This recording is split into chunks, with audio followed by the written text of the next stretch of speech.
Assalamualaikum warahmatullahi wabarakatuh. Shalom, Om Swastiastu, Namo Buddhaya, salam kebajikan. Pada kesempatan kali ini saya akan membuat video penjelasan materi mengenai evaluasi pengembangan materi pembelajaran digital yang bertujuan untuk dapat memenuhi tugas mata kuliah psikologi digital dengan dosen pengampu Bapak Agus Lestari MPDI. Dan sebelumnya, perkenalkan nama saya Novel Brandika dengan NIM A1D52391 dari program studi Administrasi Pendidikan Angkatan 2023. Baik, langsung saja saya jelaskan mengenai evaluasi pengembangan materi pembelajaran digital, yang mana pada bab ini terdapat 3 poin penting yang akan saya jelaskan. Yang pertama yaitu kompetensi dan literasi digital dalam pembelajaran digital. Kemudian yang kedua yaitu metode evaluasi pembelajaran digital. Yang ketiga yaitu penggunaan data untuk pengembangan konten. Kemudian saya langsung berfokus pada materi pertama, yaitu mengenai kompetensi dan literasi digital dalam pembelajaran digital. Nah, jadi teman-teman ada yang sudah tahu belum apa itu kompetensi dan literasi digital? Jadi, kompetensi digital mengacu pada keterampilan dan pengetahuan yang diperlakukan untuk menggunakan teknologi digital secara efektif. Sementara itu, literasi digital mencakup pemahaman mendalam tentang bagaimana kita dapat menggunakan informasi secara rasional, kritis dalam konteks digital. Untuk lebih mudah memahaminya, saya akan memberikan salah satu contohnya. Kita sebagai mahasiswa diberikan tugas untuk melakukan penelitian tentang topik evaluasi pembelajaran digital misalnya. Mereka ini menggunakan mesin pencarian seperti Google yang digunakan untuk menentukan atau mencari artikel, jurnal, dan sumber daya lainnya yang relevan.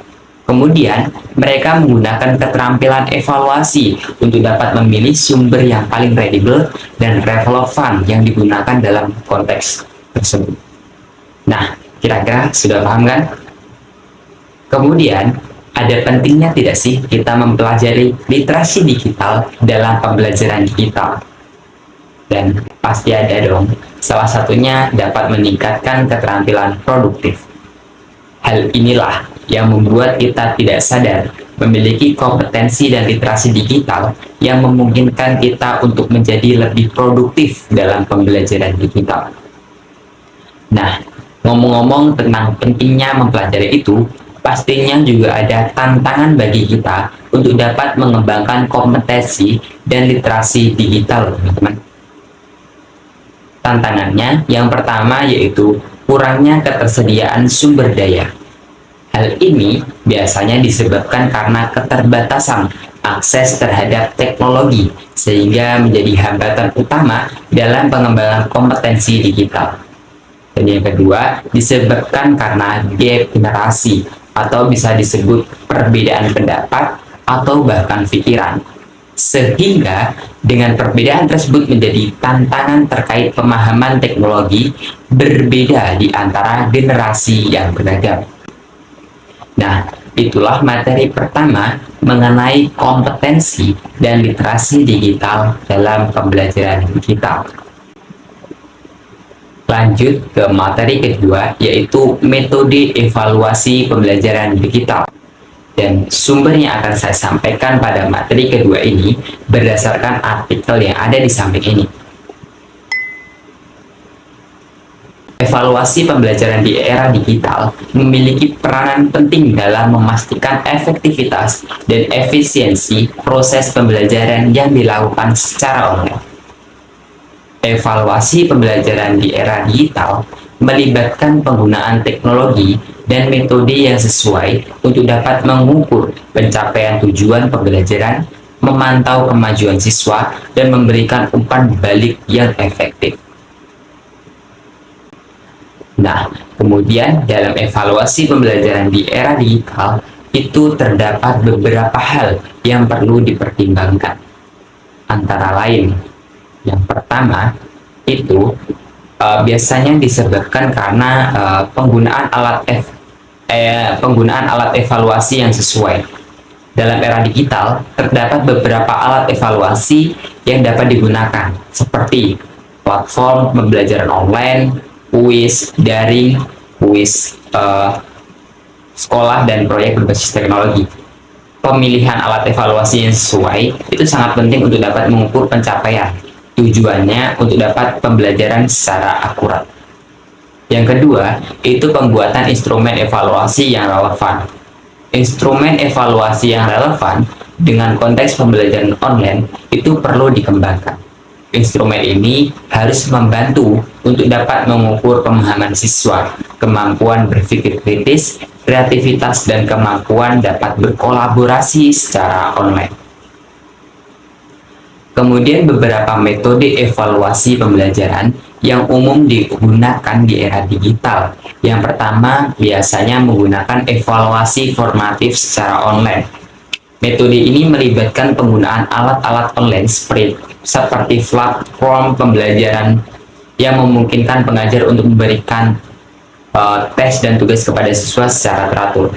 Kemudian datanya itu dikumpulkan dari hasil tes, dan tugas ini digunakan untuk mengukur pemahaman siswa dan memberikan umpan balik secara real time. Kemudian yang kedua yaitu penilaian berbasis proyek.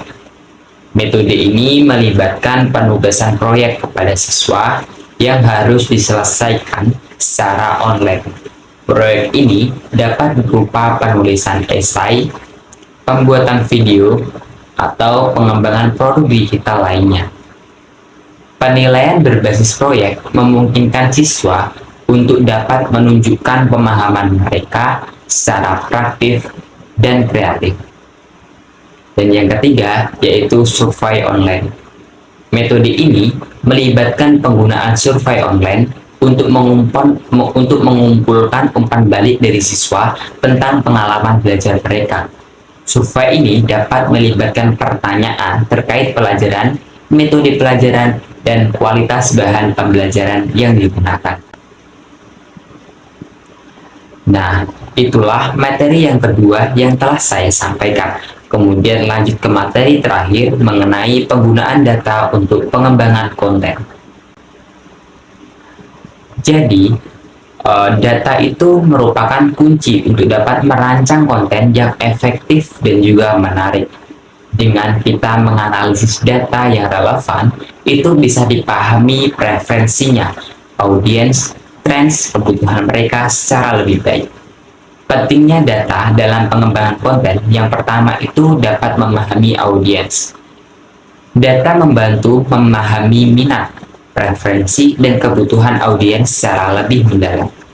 Yang kedua, yaitu dapat mengukur kinerja. Data dapat memberikan wawasan yang akurat tentang bagaimana konten tampil di hadapan audiens dan di mana harus dilakukan perbaikan. Kemudian metode yang digunakan dalam pengumpulan data untuk pengembangan konten itu yang pertama adanya survei.